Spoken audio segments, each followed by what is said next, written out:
Welcome back to Sudhi's Cookhouse. ഇന്നത്തെ നമ്മുടെ recipe എന്ന് പറയുന്നത് ഇടിയപ്പം കൊണ്ട് തയ്യാറാക്കാൻ പറ്റുന്ന ടേസ്റ്റി ആയിട്ടുള്ള ഒരു നൂഡിൽസാണ്. കുട്ടികൾക്കൊക്കെ വളരെയധികം ഇഷ്ടപ്പെടുകയും ചെയ്യും, വളരെ എളുപ്പത്തിൽ തയ്യാറാക്കാനും പറ്റും. അപ്പോൾ നമുക്ക് ഒട്ടും താമസിയാതെ നേരെ റെസിപ്പിയിലേക്ക് കടന്നേക്കാം.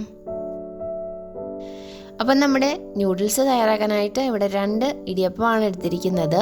ഇടിയപ്പത്തിൻ്റെ വീഡിയോ നമ്മുടെ ചാനലിൽ കിടപ്പുണ്ട്. നമുക്ക് ചാനൽ പേജിൽ കയറിയാലും കാണാൻ പറ്റും, അല്ലെങ്കിൽ ഞാനിവിടെ കാർഡിലോ ഡിസ്ക്രിപ്ഷൻ ബോക്സിലോ കൊടുത്തേക്കാം, ഒന്ന് ചെക്ക് ചെയ്ത് എടുത്താൽ മതി. അപ്പോൾ നമ്മൾ ഇടിയപ്പം ഇതുപോലെ ഒന്ന് അടർത്തിയെടുക്കണം. നല്ല നല്ല ലെയറായിട്ട് നമ്മുടെ നൂഡിൽസൊക്കെ കിടക്കുന്ന പോലെ കിട്ടാൻ വേണ്ടിയിട്ടാണ്. അപ്പം നമ്മുടെ ഇടിയപ്പം മുഴുവൻ ഞാനിവിടെ അടർത്തി എടുത്തിട്ടുണ്ട്. തേങ്ങ ഇട്ടിട്ടാണ് ഇടിയപ്പം ഉണ്ടാക്കുന്നതെന്നുണ്ടെങ്കിൽ തേങ്ങ ഒന്ന് കളഞ്ഞതിന് ശേഷം എടുക്കാനായിട്ട് പ്രത്യേകം ശ്രദ്ധിക്കണം.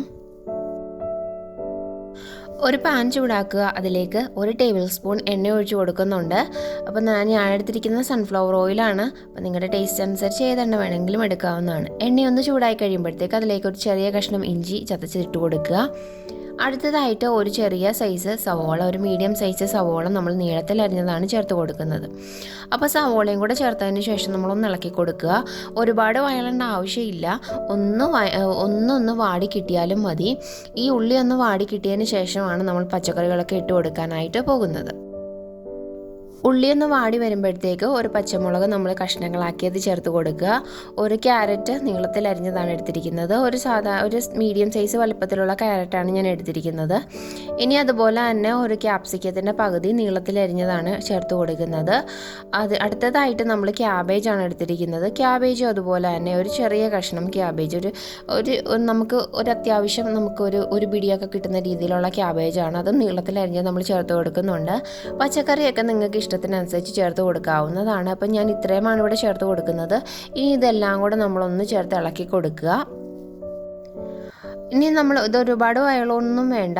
ഇനി നമ്മളിതൊന്ന് ഇളക്കി മിക്സ് ആക്കിയതിന് ശേഷം നമ്മൾ കുറച്ച് ഉപ്പ് ഇതിലേക്ക് ചേർത്ത് കൊടുക്കുന്നുണ്ട്. ഒരു 1/2 ടീസ്പൂൺ ഉപ്പ് ഞാൻ ഇതിലേക്ക് ചേർത്ത് കൊടുക്കുന്നുള്ളൂ. എന്നിട്ട് നമ്മൾ ഇതൊന്ന് ഇളക്കി ഒന്നും കൂടെ മിക്സ് ആക്കി കൊടുക്കുക.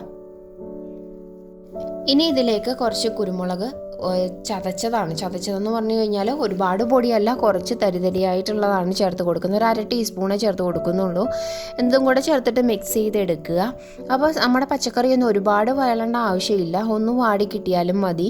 അപ്പം നമ്മൾ ഇതൊന്ന് ഇളക്കി കൊടുത്തുകൊണ്ടിരിക്കുക. ഇളക്കി കൊടുത്ത് ഒന്ന് വാടി വരുമ്പോഴത്തേക്കാണ് നമ്മൾ ഇടിയപ്പം നമ്മൾ ചേർത്ത് കൊടുക്കാനായിട്ട് പോകുന്നത്. ഇനി നമ്മൾ ഇങ്ങനെ പൊടിച്ചു വെച്ചിരിക്കുന്നത്, നമ്മൾ അടർത്തി വെച്ചിരിക്കുന്ന ഇടിയപ്പം പകുതി ചേർത്ത് കൊടുത്ത് ആദ്യം ഒന്ന് ഇളക്കിയെടുക്കുക. മുഴുവനും കൂടെ ചേർത്ത് കഴിഞ്ഞാൽ ഇളക്കാനുള്ള പാടുകൊണ്ടാണ് നമ്മൾ പകുതി ചേർത്തിട്ട് ഒന്ന് ഇളക്കിയെടുക്കുക. അതൊന്ന് മിക്സായി വരുമ്പോഴത്തേക്ക് നമുക്ക് ബാക്കിയിരിക്കുന്ന ഇടിയപ്പം കൂടെ നമ്മളിതിലേക്ക് ചേർത്ത് കൊടുക്കുന്നത്. എന്നിട്ട് നമ്മളിത് നല്ലതായിട്ട് ഒന്നും കൂടെ ഒന്ന് ഇളക്കി ഏകദേശം ഒരു 1-2 മിനിറ്റിനുള്ളിൽ തന്നെ നമുക്ക് ഇത് റെഡിയാക്കി എടുക്കാനായിട്ട് പറ്റും. അപ്പോൾ നമ്മൾ ഇതുപോലെ ഒന്ന് ഇളക്കി എല്ലാ ഭാഗത്തും എത്തിക്കഴിയുമ്പോഴത്തേക്ക് നമ്മൾ 1 ടീസ്പൂൺ സോയാ സോസാണ് ഒഴിച്ച് കൊടുക്കുന്നത്. അപ്പം ഡാർക്ക് സോയാ സോസാണ് എടുത്തിരിക്കുന്നത്. അത് നമ്മളിതിലേക്ക് ഒന്ന് ഒഴിച്ച് കൊടുക്കുന്നുണ്ട്. എന്നിട്ട് ഇതെല്ലാം എല്ലാ ഭാഗത്തും എത്തുന്ന രീതിയിൽ ഒന്ന് മിക്സ് ചെയ്തെടുക്കുക. മിക്സ് ചെയ്തതിന് ശേഷം നമുക്കിതിലേക്ക് കുറച്ച് മല്ലിയിലയും കൂടെ ചേർത്ത് കൊടുത്തിട്ട് ഒന്നും കൂടെ ഇളക്കിയെടുക്കാം. ഇപ്പോൾ നമ്മുടെ നൂഡിൽസ് റെഡി ആയിട്ടുണ്ട്. അപ്പം കുറച്ച് സമയം കൊണ്ട് തന്നെ നമുക്ക് ടേസ്റ്റി ആയിട്ടുള്ള ഹെൽത്തി ആയിട്ടുള്ള നൂഡിൽസ് ഇവിടെ റെഡി ആയിട്ടുണ്ട്. ഇനി നമുക്കൊരു സെർവിങ് ബൗളിലേക്ക് മാറ്റാവുന്നതാണ്. ഇത് നമ്മൾ രാവിലെയൊക്കെ ഉണ്ടാക്കുന്ന ഇടിയപ്പം മിക്ക വീടുകളിലും വേസ്റ്റ് ആക്കുകയാണ് പതിവ്. അതിന് പകരമായിട്ട് 4 മണിക്ക് ചായക്ക് ഇതുപോലെ ഒന്ന് തയ്യാറാക്കി എടുത്തു കഴിഞ്ഞാൽ കുട്ടികൾ കഴിക്കുകയും ചെയ്യുന്നവരുടെ ആഹാരം ഒട്ട് വേസ്റ്റ് ആകത്തുമില്ല. അപ്പോൾ ഈ വീഡിയോ എല്ലാവർക്കും ഇഷ്ടമാണെന്ന് കരുതുന്നു. ഇഷ്ടമായെങ്കിൽ ലൈക്ക് ചെയ്യണം, ഷെയർ ചെയ്യണം, കമൻറ്റ് ചെയ്യണം. അതുപോലെ തന്നെ സബ്സ്ക്രൈബ് ചെയ്യാത്തവരാണെന്നെങ്കിൽ ഒന്ന് മറക്കാതെ സബ്സ്ക്രൈബ് ചെയ്യുക. ഒപ്പടുത്തുള്ള ബെല്ലൈക്കൺ കൂടെ ക്ലിക്ക് ചെയ്യുക. എന്നാൽ മാത്രമേ ഞാൻ മുന്നോട്ട് അപ്ലോഡ് ചെയ്യുന്ന വീഡിയോസിനൊക്കെ നോട്ടിഫിക്കേഷൻ നിങ്ങൾക്ക് കിട്ടുകയുള്ളൂ.